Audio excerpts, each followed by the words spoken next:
సొంత తండ్రి ఆయన లోపలేసుకున్నట్ట. అవును, సొంత తండ్రి లోపలేసుకున్నట్ట. ఈ వాక్యం మీద నేను ఎక్స్ప్లెయిన్ చేస్తా. మోడీ కేసీఆర్ ఒకటని అంటున్నారు, మరి ఒకటైతే ఇవన్నీ ఎందుకుంటాయి? ఇక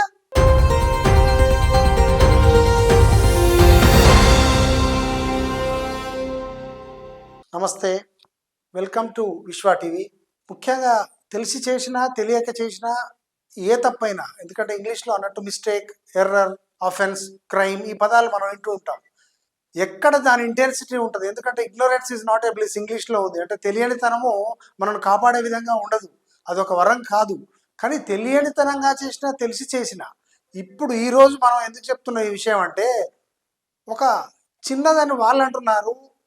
ప్రపంచం, ముఖ్యంగా భారతదేశము మరి తెలంగాణలో మొత్తం ఇబ్బంది పెట్టి కీర్తిపోయే విధంగా ఉన్నటువంటి ఇప్పుడు లిక్కర్ స్కామ్ కేసు, అది ఎలా జరిగింది, ఎందుకు జరిగింది అనేది కూడా మనకు అనవసరం. కానీ ఇప్పుడు జరుగుతున్నటువంటి విషయం చూస్తే అందులో కల్వకుంట్ల కవిత పేరు రావడం అనేది, ముఖ్యంగా ఇలాంటి పనికి ఏ గూన్సో లేకపోతే ఏ మాఫియాలో ఏ రాంగ్ రూట్లో పోయేటువంటి వ్యక్తులు ఉండాల్సిన ప్లేస్లో అది లిక్కర్ స్కామ్స్. ఫస్ట్ టైం మనము ఒక మహిళను లిక్కర్ స్కామ్ కేసులో ఒకసారి వచ్చినప్పుడు అనుకున్నాము. ఎందుకంటే ఒక క్రైమ్లో ఒక విట్నెస్గా ఉన్నా తీసుకుంటారు, అనుమానితులుగా ఉన్నా తీసుకుంటారు. ఇప్పుడు నిందితురాలుగానే ఆమె పేరు అందులో రావడం జరిగింది.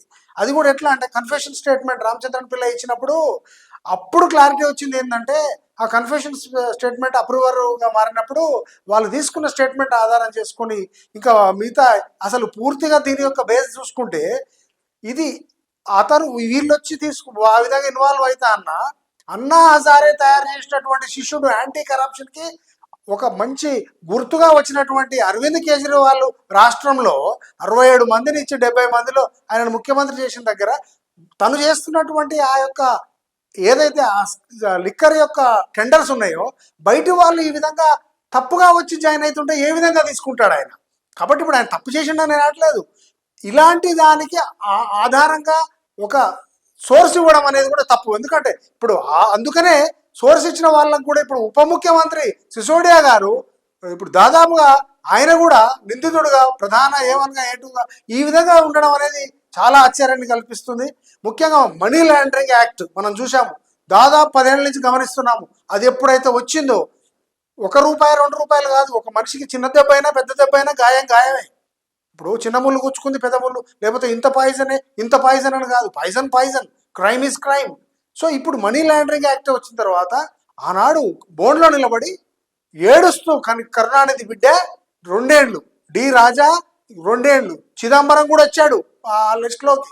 కాబట్టి నేను అంటుంది ఏంటంటే, అసలు నువ్వు అక్కడ ఆ పరిస్థితిలో దాంట్లో ఎందుకు కనపడ్డట్టు, ఎందుకు ఉన్నట్టు?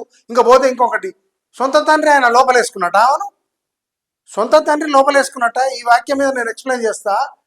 మోడీ కేసీఆర్ ఒకటని అంటున్నారు, మరి ఒకటైతే ఇవన్నీ ఎందుకుంటాయి? ఇక ఇంకొకటి, ఈ 100 కోట్ల స్కామ్స్, ముఖ్యంగా ఈడీ, సిబిఐలు, ఎన్ఫోర్స్మెంట్ డైరెక్టరేట్, సిబిఐ ఇంకా ఎన్ని రోజులకు అర్థమవుతుంది. ఎట్టి పరిస్థితుల్లో జగన్ లాంటి వాడు కూడా ఆ రోజుల్లో 16 నెలల లోపలికి పోయినాడు. మనీ లాండరింగ్స్ అంత ఈజీ కాదు ఇవి.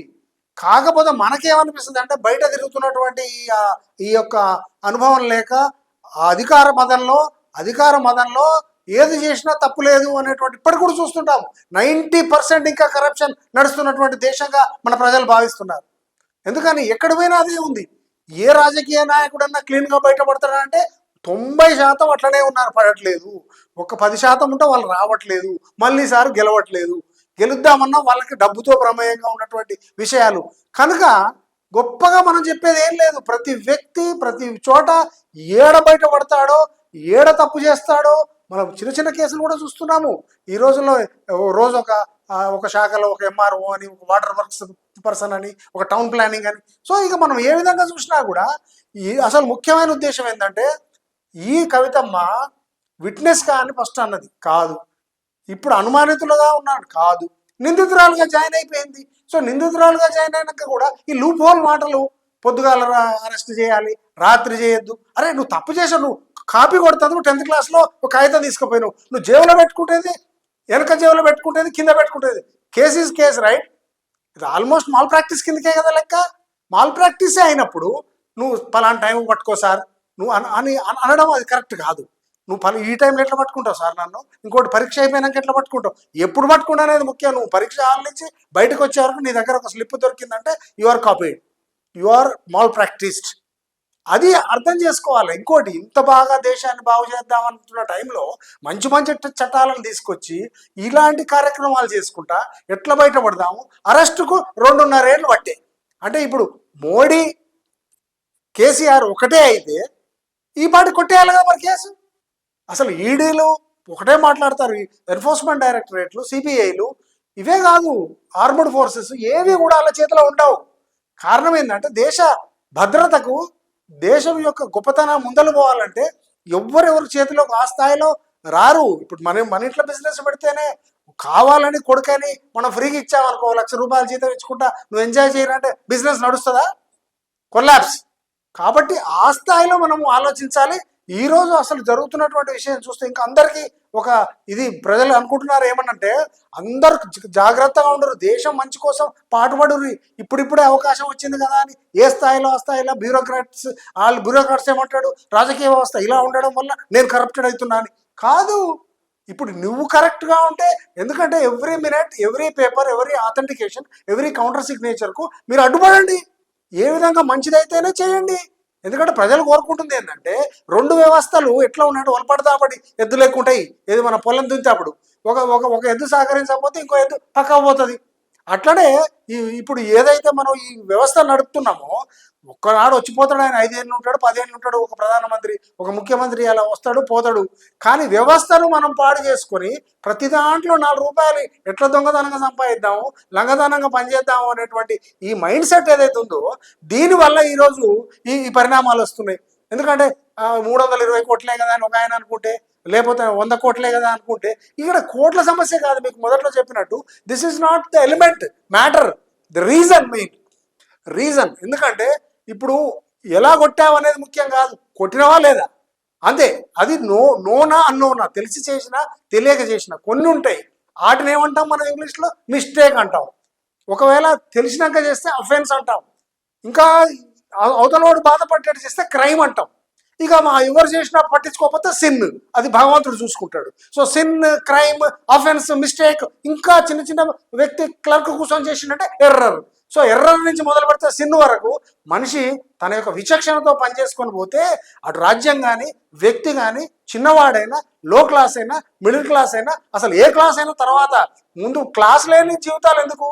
ఇప్పుడు మనం ఇంతమంది మాస్క్ ఉపయోగపడాలని వచ్చినటువంటి రాజకీయ నాయకులు ఇక ఇంతటితో స్వస్తి పలికి ఏమన్నా ఉంటే క్లీన్గా తయారు కాండి. ఎందుకంటే గతంలో చేసిన తప్పులు ఎవరైనా క్షమిస్తారు. ఎందుకంటే నేర్చుకోకుండా ఎవడు పైకి రాలేదు, సొంతగా మారకుండా ఎవడు మార్చలేడు. ఎందుకంటే మార్పు అనేది భగవంతుడు చెప్పినా, ఎవరు చెప్పినా, మన మాస్టర్ చిన్నప్పటి నుంచి చెప్పినా నీకు నువ్వు మారరా అని చెప్తారు. కానీ పక్కన తండ్రి కూర్చొని మారినటువంటి లోకం. ముఖ్యంగా ఇప్పుడు ఎందుకు చెప్తున్నా ఇవంటే, ఇప్పుడు కూడా మన రాష్ట్రాన్ని తీసుకున్న ఎంట్రీ ఎట్లా మొదలైంది, మొత్తం లక్షల కోట్లు దొబ్బినట్టుగా, ఖరాబ్ చేసినట్టుగా, ప్రాజెక్టులు ఖరాబ్ అయినట్టుగా వచ్చింది కదా. ఇంకా రెడీగా ఉండండి. ప్రజలు అనుకుంటుంది ఏంటంటే, ఏ రోజు కొత్తది వచ్చి అభియోగం వచ్చి ఎవరు లోపలికి పోతారా అని ఎదురు చూస్తారు. కాదు, ఎవరు నిలబడాలనా అనే ప్రయత్నం చేయండి, ఎవరిని నిలబెట్టాలనా అని ప్రయత్నం చేయండి. అసలు ఇంత మంచి అవకాశం దొరికితే ఎందుకు ఈ విధమైనటువంటి దారులు చెప్పండి. కాకపోతే ఏడ ఉంటే కరెక్ట్ ఉంటుంది అనేది కూడా మనసుకు, బుద్ధికి తెలవాలి. ఒక ఆడపిల్ల లిక్కర్కి ఎందుకు, ఒక సాధువు సన్యాసి వైన్ షాపులు ఎందుకు కనపడాలి, ఒక మంచి టీచరు ఏ సానికొంపలు ఎందుకు కనపడాలి? ఇలాంటి పనులు చేయొద్దు. ఎవరు ఎక్కడ ఉంటే ఏ సమయంలో బాగుంటుందనే situational awareness, because it's course of action. Law it will take its own course of action because law doesn't have any wings. Because మనం జడ్జిని అరెస్ట్ చేసిన రోజు కూడా చూసాము. సిట్టింగ్ జడ్జి పట్టాభి రామారావు గారు గాలి జనార్దన్ కేసులో, నేను సైడ్ ట్రాక్ కావట్లేదు, కేవలం ఒక విషయం చెప్తున్నా, ఎవ్వరికి చుట్టం కాదు. కాకపోతే కొంతకాలం, కొంత సమయం ఏదో తప్పులు అది చేయడం వల్ల ఇది అయిపోతుంది. కాబట్టి జాగ్రత్తగా ఉండండి. ఇది నిజమైనటువంటి ఒక మంచి గుణపాఠం.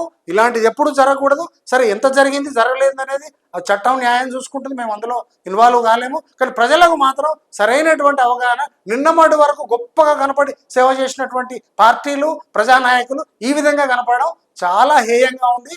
చాలా ఎంతో హీనంగా ఆలోచిస్తున్నటువంటి ప్రభుత్వం ఇందులో ఎట్లా పడాలి, బయటికి అట్లా పడాలి అంటే తప్పు చేసి ఎట్లా తప్పించుకుందామనే మాటలు స్వస్తి పలికి ఇక ముందుకు నడవండి.